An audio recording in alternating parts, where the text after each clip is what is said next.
Dice versículos 9 y 10 de Colosenses 2. Porque en él habita corporalmente toda la plenitud de la deidad, y vosotros estáis completos en él, que es la cabeza de todo principado y potestad. Esta carta a los colosenses, hermanos, fue escrita por el apóstol Pablo. Él mismo se presenta allí en el versículo 1 del capítulo 1. Pablo, apóstol de Jesucristo por la voluntad de Dios, y el hermano Timoteo. Parece que Timoteo fue el amanuense en esta carta, es decir, Pablo dictaba y Timoteo escribía. Desde que Pablo quizás tenía problemas de vista ya a esta altura y necesitaba que alguien escribiera, por eso menciona a Timoteo. Ahora, curiosamente, esta carta a los colosenses, esa ciudad estaba en Asia Menor. ¿Se acuerdan que nosotros vimos esto en los libros de los Hechos? Y el apóstol Pablo no fundó esta iglesia. Escribe esta iglesia, pero esta iglesia, ni siquiera Pablo a esta altura, no sé si él la habrá conocido personalmente, pero Pablo nunca había estado, por lo menos hasta que escribe la carta, nunca había estado en la iglesia a los colosenses. Esta carta fue escrita desde la prisión. Pablo estaba preso en Roma y por lo menos, ¿se acuerdan que el libro de los Hechos termina en Hechos 28 diciendo que Pablo está 2 años preso en Roma hasta que César lo llame a declarar a Pablo? Bueno, por lo menos de esa prisión salen 4 cartas de allí, por lo menos, que sabemos. Sale Efesios, Filipenses, Colosenses, ¿y cuál otra puede salir? Que es muy allegada a Colosenses. No. Tampoco. ¿Cuál? Hebreo. No. Filemón. Onésimo, hermano, y Tíquico. Miren, es preciosa esta carta porque hay un trasfondo histórico. Esta carta, que es escrita por Pablo, es enviada por Onésimo. Onésimo había sido convertido, era el esclavo que había huido de Filemón. ¿Y dónde va a dar Onésimo? Donde estaba preso Pablo, y Pablo le predica el evangelio y lo gana para Cristo. Y ahora Onésimo es un instrumento en las manos del Señor, y Onésimo con Tíquico son los que van a llevar esa carta allá a Colosas. Ellos llevan esa carta. Pablo está en Éfeso de Colosas. Cuando Pablo estuvo en Éfeso, él estuvo 3 años, ¿se acuerdan? Que fundó la iglesia en Éfeso, trabajó 3 años, está en Hechos capítulo 19, el segundo viaje misionero. Y Pablo predicó muchísima gente allí en esos 3 años en Éfeso. Y se convierte en una persona que es destacable en el ministerio del apóstol Pablo. Se convierte en el ministerio de Pablo ahí en Éfeso una persona que es muy trascendente, es un colaborador de Pablo, que Pablo lo va a elogiar en esta carta. No sé si alguno puede recordar ese nombre, que no es un nombre tan difícil, que es Epafras. Epafras fue convertido en Éfeso. De Éfeso a Colosas había 160 kilómetros. Y este Epafras, convertido en el ministerio del apóstol Pablo, es el que lleva el evangelio a la ciudad de Colosas, de donde Epafras era nativo, allí en Colosas. Este hombre comienza allí a predicar el evangelio y en su propia casa nace la iglesia cristiana allí en Colosas. Por eso Pablo no conocía, él va a decir a él, aquellos que nunca han visto mi rostro, porque Pablo nunca había estado en esta iglesia. Pero Pablo amaba a esta iglesia, ¿por qué? Porque Epafras le llevaba novedades a Pablo de la vida espiritual de esta iglesia. Y en uno de esos datos que Epafras, que era el pastor de la iglesia en Colosas, le lleva al apóstol Pablo, Epafras estaba preocupado por la salud espiritual de la iglesia de Colosas. ¿Por qué, hermanos? ¿Cuál es el punto? ¿Cuál es la preocupación del apóstol Pablo para escribir esta carta a los colosenses? Tiene que haber un motivo. ¿Cuál es el motivo por el cual Pablo escribe esta carta en la iglesia en Colosas? Bueno, ese motivo es que los falsos maestros estaban enseñando en la iglesia de Colosas que Cristo no era suficiente para la vida del cristiano, que necesitaban otras cosas. Que Cristo, al ser un Dios encarnado, era imposible que fuera perfecto en su humanidad cuando Él estuvo. Es decir, estos falsos maestros, conocidos como los gnósticos, pero también estaban los místicos, los esotéricos, estos denigraban la persona de Jesucristo porque ellos tenían unas creencias erróneas y Él decía no. Ellos decían ningún Dios que se haga humano como nosotros porque ellos despreciaban la materia. Para los gnósticos la materia era algo despreciable. Entonces ellos decían, ¿cómo un Dios se va a hacer carne, que es lo más vil de la materia? Y ese Dios que se hizo carne es el Dios que salva, es el Dios que santifica, es el Dios que nos fortalece. No, dice, ese es un Dios limitado. Cristo no es suficiente para la iglesia, Cristo no es suficiente para la vida cotidiana del cristiano. Precisamos esto, precisamos hacer lo otro, precisamos más visiones, precisamos más cosas espirituales. Y entonces habían empezado a minar la fe de los colosenses diciéndole que Cristo no es suficiente. Bueno, hermanos, la historia siempre se repite. Porque cuando nosotros sacamos nuestros ojos de Cristo, cuando Cristo no es suficiente para nuestra vida, para nuestro ministerio, para nuestra piedad, para nuestra vida de iglesia, entonces, ¿qué hacemos? La iglesia empieza a escuchar las voces del mundo y el mundo siempre está ofreciendo cosas a la iglesia. Cristo más la psicología, Cristo más la metafísica, Cristo más los rudimentos del mundo, Cristo más las ayudas del mundo, no. Cristo es suficiente. Y Pablo se nos dice acá claramente que Cristo es suficiente para la vida de la iglesia.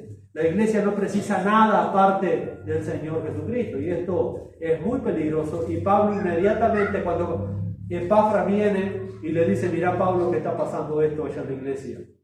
Él inmediatamente se pone a escribir una carta. Después dice, bueno, esta carta después que la lean en Colosa, que la lean las de la Odisea. La Odisea estaba muy cerquita de Colosa. Colosa estaba entre Hierápolis y la Odisea. Estaba unos 18 o 20 kilómetros ahí en el medio de estas dos ciudades. En la Odisea nosotros sabemos por Apocalipsis que había una iglesia allí, que estaba también ya en muy malas condiciones espiritualmente hablando. ¿Por qué esto sucede? Bueno, porque empiezan a filtrar cosas en la iglesia, empiezan a filtrar falsas enseñanzas. ¿Por qué nos cuesta tanto ser fiel al Evangelio? ¿Por qué? Y el diablo quiere minar nuestra fe, hacernos creer que Cristo no es suficiente, hacernos creer que Cristo no nos satisface para la vida del cristiano. Y esto es peligroso, hermano, porque si necesitamos Cristo más otra cosa, ahí se complica. Y hay muchas iglesias que se han desviado, muchos ministerios que se han desviado. Y Pablo lo que está resaltando en esta carta es la supremacía de Cristo. Nadie puede igualar a Cristo. Absolutamente nada puede estar a la par con Cristo y mucho menos superar a Cristo. Y estos gnósticos fue algo que la iglesia tuvo que luchar en el primer siglo, fue con eso, fue con el gnosticismo. Y por lo general estos movimientos gnósticos se daban de parte de los judíos que parecía que se convertían al cristianismo, pero no abandonaban esas doctrinas, no abandonaban esas falsas enseñanzas y eran heréticos. Por eso Pablo, por ejemplo, en la introducción que él hace allí en el capítulo 1, Pablo le dice que en el versículo 3, siempre orando por ustedes, damos gracias a Dios Padre de nuestro Señor Jesucristo, habiendo oído. ¿Por qué habiendo oído? Bueno, porque Pablo nunca fue a esa iglesia. ¿Quién le decía? Epafras, que se había convertido en el ministerio de Pablo. Pablo era el pastor de Epafras y era el apóstol. Entonces le contaba de la salud de esa iglesia que estaba en su casa. Y por eso Pablo dice, habiendo oído de vuestra fe en Cristo Jesús y del amor que tenéis a todos los santos, a causa de la esperanza que os está guardada en los cielos, de la cual ya habéis oído por la palabra verdadera del Evangelio. Miren cómo Pablo muy meticulosamente ya empieza a introducir su palanca allí en la enseñanza, porque dice, la palabra verdadera del Evangelio, en la cual ustedes ya escucharon. No hay cosas nuevas en el Evangelio, hermano. Si alguno viene con cosas nuevas en el Evangelio, sabemos que es falso. No hay nada nuevo en el Evangelio. Y Pablo le dice que habéis oído por la palabra verdadera del Evangelio, que ha llegado a vosotros, así como a todo el mundo, y lleva fruto y crece también en ustedes, desde el día que oísteis y conocisteis la gracia de Dios en verdad. Y miren lo que dice el versículo 7. Como lo habéis aprendido, ¿de quién? Epafras. Como lo habéis aprendido, Epafras lleva el Evangelio allí a Colosas. Dice, nuestro consiervo amado, mire cómo Pablo se refiere a este hombre, era consiervo porque él pastoreaba la iglesia en Colosas, que es un fiel ministro de Cristo. Entonces cualquier ministro fiel de Cristo se va a preocupar con tantas cosas falsas que hay en la web, tantas cosas que contaminan la fe, la iglesia, la vida espiritual. ¿Cómo no va a preocuparse el hombre? O sea, Pablo, que están diciendo otras cosas acá, y han venido unos predicadores y que están mirando la fe de los colosenses. Parece que hay que, no sé, parece que hay que abstenerse de ciertos alimentos, parece que hay que guardar el sábado, hay que guardar la fiesta judía, no sé, parece que está complicada la cosa, parece que hay que creer en las visiones que ellos traen. No, dice Pablo, no. En Cristo estamos completos, suficientes, no necesitamos nada fuera de Cristo, hermanos. Nada necesitamos fuera de Cristo. Dice, como habéis aprendido de Epafras, nuestro consiervo amado, que es un fiel ministro de Cristo para vosotros, que también nos ha declarado vuestro amor en el Espíritu, por lo cual también nosotros, desde el día que lo oímos, no cesamos de orar por ustedes y de pedir que seáis llenos del conocimiento de su voluntad en toda sabiduría e inteligencia espiritual. ¿Qué va a pasar con esto? Bueno, el versículo 10, cuando tenemos un conocimiento correcto, cuando estamos siendo edificados correctamente, para que andéis, dice versículo 10, andéis como es digno del Señor, agradándole en todo y llevando fruto en toda buena obra y creciendo en el conocimiento de Dios. Creciendo en el conocimiento de Dios. Así que Pablo, ¿qué hace? Se opuso radicalmente a las falsas enseñanzas del Evangelio. Pablo dijo, bueno, quizás el Señor quiera hablar por ciertos profetas. No, si el profeta no habla conforme a la palabra de Dios, es un falso profeta. Pablo combate inmediatamente, escribe esta carta con el fin de combatir las herejías de los falsos maestros en Colosas. Pablo no hace ningún tipo de negociación con la falsa enseñanza, ningún tipo. ¿No? Por más linda que sonara, por más rimbombante, por más mística que pareciera, Pablo dice no escuchen a esa gente. Por eso, hermanos, nosotros leímos versículos 9 y 10, pero miren lo que dice el versículo 8 del capítulo 2. Tengan cuidado que nadie los engañe por medio de filosofías y huecas sutilezas, según las tradiciones de los hombres, conforme a los rudimentos del mundo, y no según Cristo, porque nosotros estamos plenos en Cristo, mi hermano.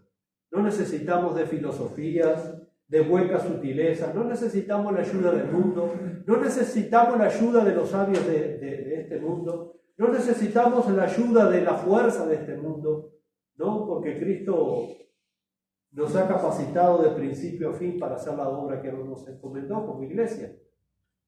Nos dijo, bueno, cada uno que después busque a ver cómo hace para servirme, ¿no?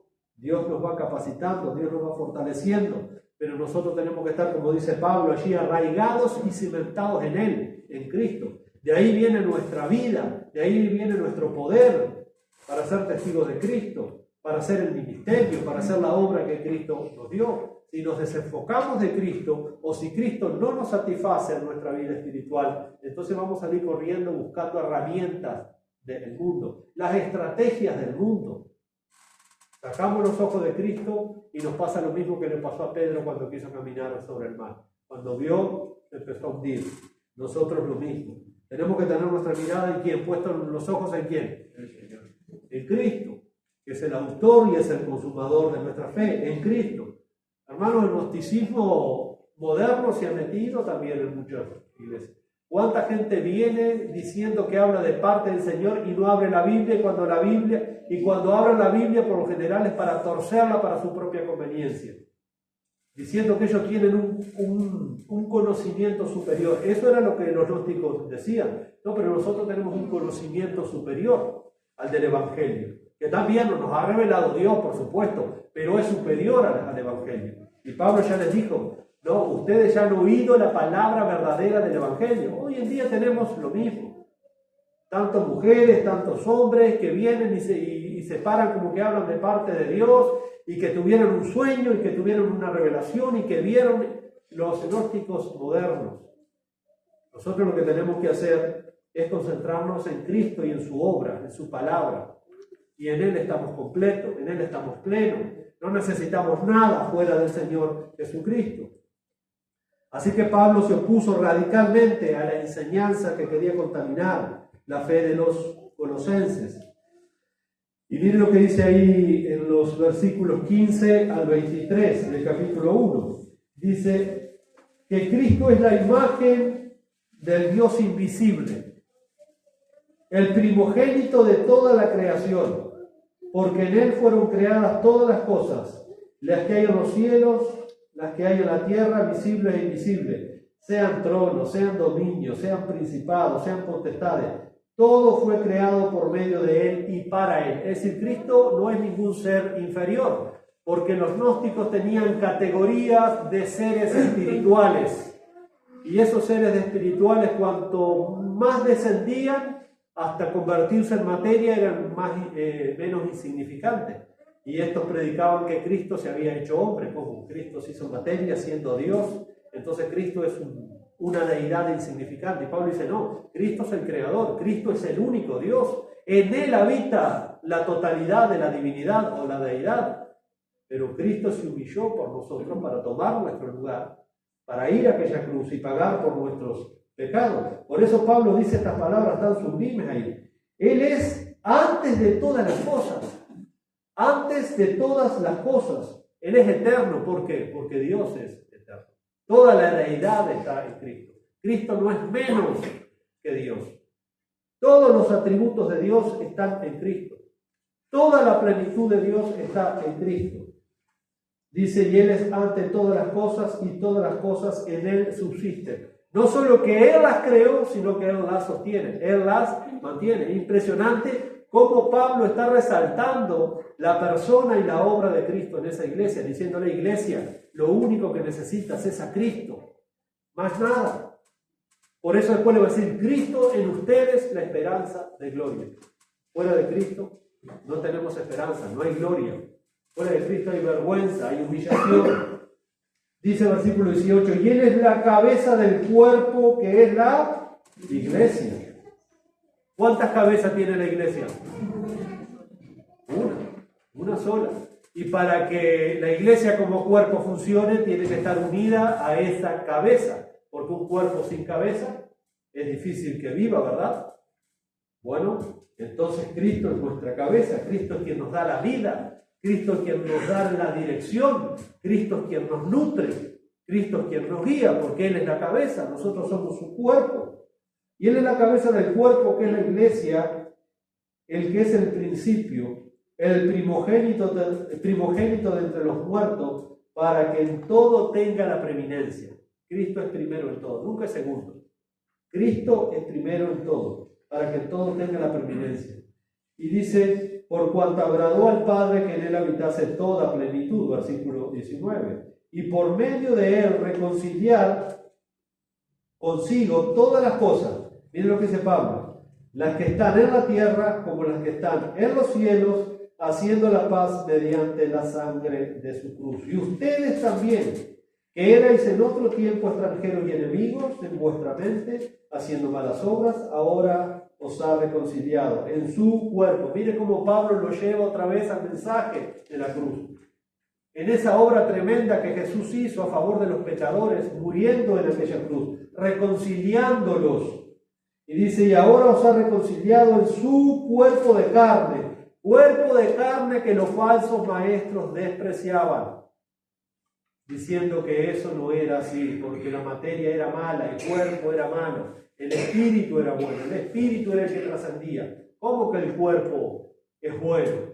¿Cómo que el cuerpo tiene que ser santificado? ¿Cómo que el cuerpo es el templo de Dios? ¿Recuerdan los corintios cómo les costó eso? Porque ellos decían, no, fui salvo en el espíritu, pero en el cuerpo puedo hacer lo que quiere. Y uno dice, no, o no sabéis que vuestro cuerpo es templo del Espíritu Santo y que el Espíritu de Dios mora en ustedes. Porque antiguamente se tenía un concepto dualista. El espíritu era lo que trascendía, el cuerpo había que hacerlo lo que uno quisiera, porque como era la materia y la materia es mala, Entonces estos falsos maestros querían minar la enseñanza de la iglesia, minimizando a Cristo, porque como Cristo se había hecho hombre, ¿qué Dios se va a hacer hombre?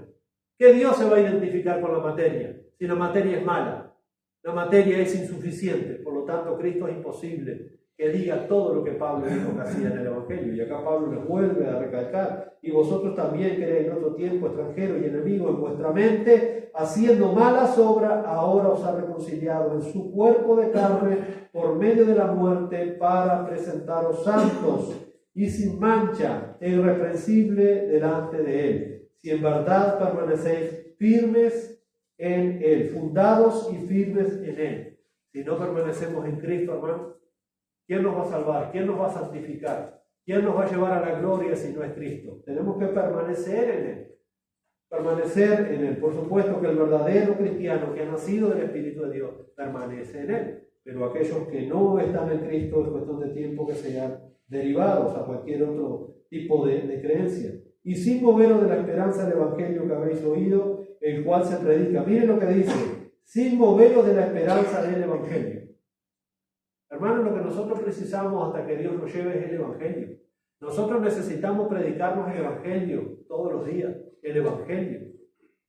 Por eso Pablo dice: sin moveros de la esperanza del Evangelio.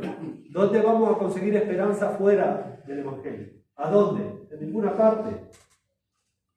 Dice: que habéis oído, el cual se predica en toda la creación que está abajo del cielo, del cual yo, Pablo, fui hecho ministro.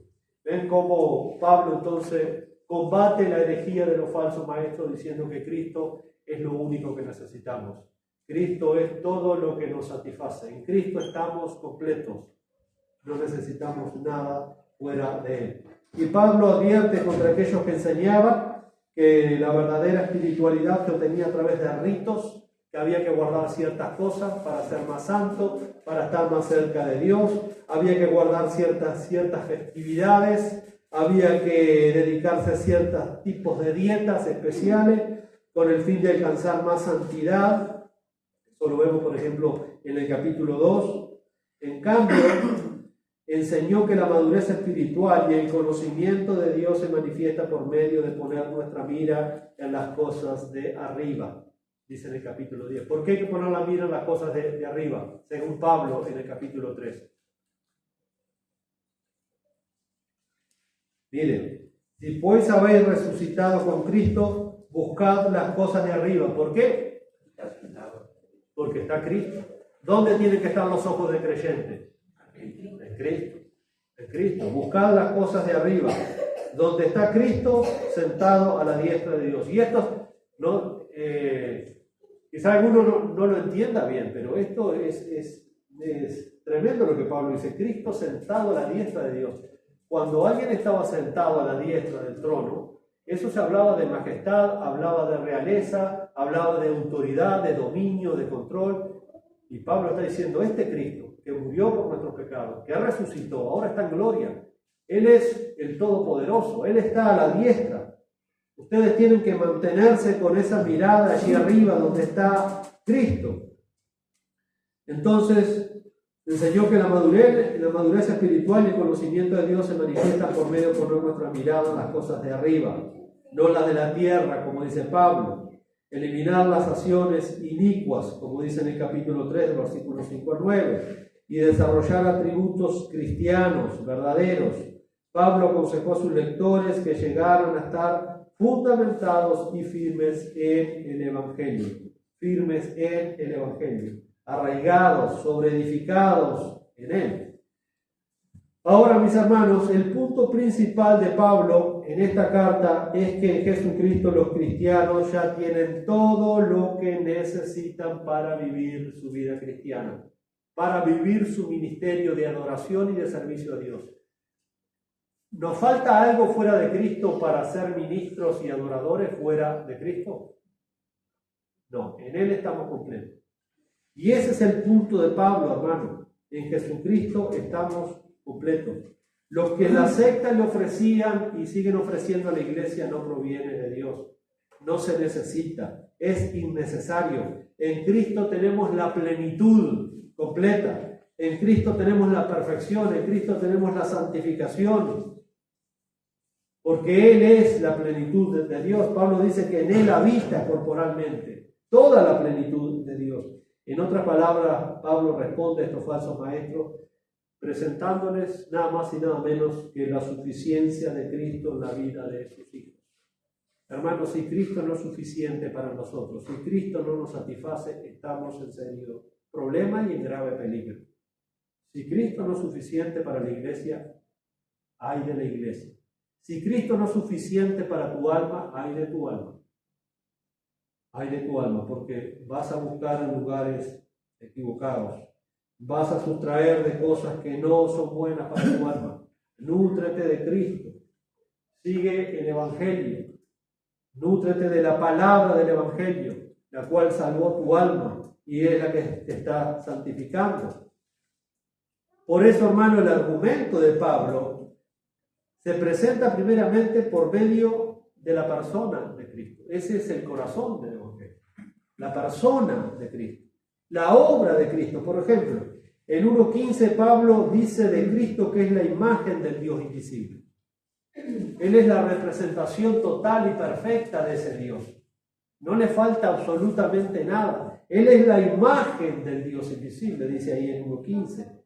Pero también Cristo es en quien, por el cual y para quien todas las cosas fueron creadas, versículo 16 del capítulo 1. Es decir, Él es el soberano. No hay otro por encima de Cristo. No hay otra deidad superior como enseñaban los falsos maestros, los gnósticos, que había otras deidades que estaban por encima de Cristo, que también hacían su trabajo a favor de la humanidad. Mentira. Mentira.